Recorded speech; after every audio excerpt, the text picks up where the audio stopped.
Season 19లో భాగంగా match 14 నిన్న Gujarat Titans and అలాగే ఢిల్లీ క్యాపిటల్స్ మధ్యన జరిగిన మ్యాచ్లో ఒకే ఒక్క రన్ తేడాతో ఢిల్లీ క్యాపిటల్స్ ఓడిపోయింది. అయితే దీనికి గల కారణం ఏంటి అనేది తెలుసుకుందాం. మనతో పాటు క్రికెట్ అనలిస్ట్ విజయ్ గారు ఉన్నారు, ఆయనతో మాట్లాడదాం. Hi sir. హాయ్. ఓకే, నిన్న మనం ఆల్రెడీ మాట్లాడాము. అయితే ఎట్లన్నా సరే ఢిల్లీ క్యాపిటల్స్ గెలుస్తుంది అని అయితే చాలా కాన్ఫిడెంట్గా చెప్పారు. మరి ఇప్పుడు ఏం చెప్తారు?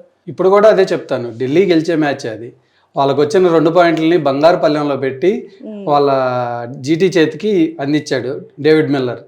క్రికెట్ అనేది అంటే ఎంత వేగంగా మారిపోయే గేమో చూడండి, ఎంత డైనమిక్గా ఉంటుందో చూడండి.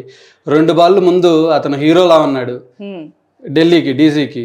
ఎందుకంటే 2 బాల్స్లో 2 రన్సే కొట్టాలి. ఎవరైనా ఏమనుకుంటారు, ఇది ఈజీగా చేజ్ చేసే గేమ్ అనుకుంటారు.